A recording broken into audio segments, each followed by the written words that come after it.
Hello to all my beloved student, please turn on the sound and hear it carefully. This part is about the herbal medicinal. All of the picture of herbal plant were captured during my visit at Taman Herba CKU, Terengganu. In spite of great advances of modern scientific medicine, traditional medicine is still the primary form of treating diseases of majority of people in developing countries, even among those to whom Western medicine is available. The number of people using one form or another of complementary of alternative medicine is rapidly increasing worldwide.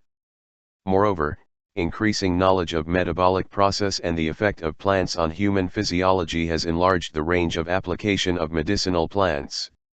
According to the report by the World Bank in 1997, technical paper number 355, it is apparent that the significance of plant-based medicines has been increasing all over the world. Nearly 50% of medicines in the market are made of natural basic materials. Interestingly, the market demands for medicinal herbs is likely to remain high because many of the active ingredients in medicinal plants cannot yet be prepared synthetically.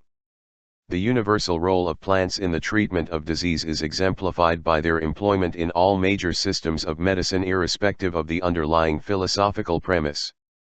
As example, we have Western medicine with origins in Mesopotamia and Egypt, the Unani, Islamic, and Ayurvedic, Hindu, systems centered in Western Asia and the Indian subcontinent and those of the Orient, China, Japan, Tibet, etc. How and when such medicinal plants were first used is, in many cases, lost in prehistory. Indeed, animals, other than man, appear to have their own materia medica.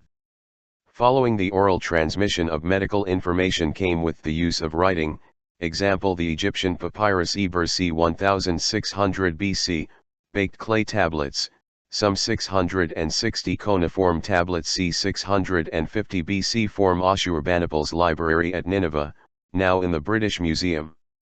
Refer to drugs well known today, parchment and manuscript herbals, printed herbals, invention of printing 1440 AD, pharmacopoeias and other works of reference, First London Pharmacopoeia, 1618, First British Pharmacopoeia 1864, and most recently, electronic storage of data.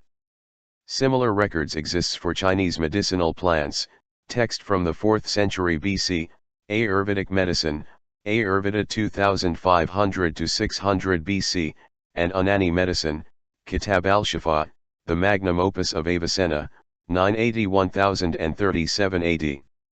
The World Health Organization estimates that about 80% of the population living in the developing countries rely almost exclusively on traditional medicine for their primary healthcare needs. In almost all the traditional medical systems, the medicinal plants play a major role and constitute their backbone. Indian materia medica includes about 2,000 drugs of natural origin, almost all of which are derived from different traditional systems and folklore practices. Out of these drugs derived from traditional system, 400 are of mineral and animal origin while the rest are of the vegetable origin. India has a rich heritage of traditional medicine and the traditional healthcare system has been flourishing in many countries. Most recently, there has been interest in other products from traditional system of medicine. Artemisinin is an active anti-malarial compound isolated from Artemisia annua, a constituent of the Chinese anti-malarial preparation Qinghesug. And Furskolin was isolated from Coleus forskolii, a species used in Ayurvedic preparation for cardiac disorders. A new standardized preparation, Artemether, has recently been introduced for treatment of drug-resistant malaria, and new analogues of Furskolin are being tested for a variety of uses. Traditional medicine is an important part of modern healthcare. Population in developing countries depends mainly on the indigenous traditional medicine for their primary healthcare needs. Traditional medicines have not, however, been incorporated in most national health systems, and the potential of services provided by the traditional practitioners is far from being fully utilized. Herbal medicines are of great importance to the health of individuals and communities, but their quality assurance need to be developed. During the last decade, the use of herbal medicine has been increased. Consequently, an increase in traditional trade in herbal medicines and other type of traditional medicines has occurred. Proper use of these different types of medicines has therefore become a concern. In recent years, the use of herbal medicines worldwide has provided an excellent opportunity to look for therapeutic-led compounds from an ancient system of therapy. For example, Ayurveda, which can be utilized for development of new drug. Over 50% of all modern drugs are of natural product origin, and they play an important role in drug development programs of the pharmaceutical industry.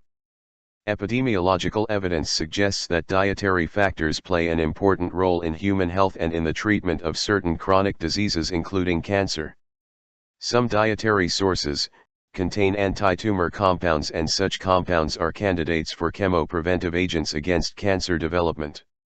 The anti-cancer property of nutrients derived from plants as well as non-nutritive plant-derived constituents have been proved in different in vitro and in vivo models, which had led to an increased emphasis on cancer prevention strategies in which these dietary factors are utilized. Dietary measures and traditional plant therapies as prescribed by indigenous systems of medicine are used commonly in several parts of the world including India, China, Southeast Asia as well as Japan. Worldwide revolution for the improvement of patient safety is gaining momentum, hence drug safety for the subject becomes even more prominent in the present-day scenario. Cultivation of medicinal plants with laboratory-generated species is being attempted on the basis of chemical composition and is likely to be used in increased manner for commercial purposes. These changes may have profound impact on the safety and efficacy of the herbal medicine in the market.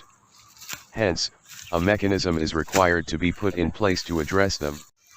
For examples, Charaka Samhita, an Ayurvedic classic, describes all the adverse reactions to medicines when they are prepared or used inappropriately. Charaka also describes elegantly several host-related factors as to be considered while selecting medicines in order to minimize adverse reactions like the constitution of the patient, age, disease, tolerance, previous exposure, sadhya, psychological state, digestive capacity, and many more. A possible adverse drug reaction due to Vatsanabha, aconite, resulting through an overdosing of Ayurvedic drugs was reported. Adverse drug reaction is rarely reported from Ayurvedic drugs, and hence this is difficult to find these reports through electronic retrieval system. The basic reason is unawareness of Ayurvedic physicians about collective use to this information, resulting in their poor documentation and reporting.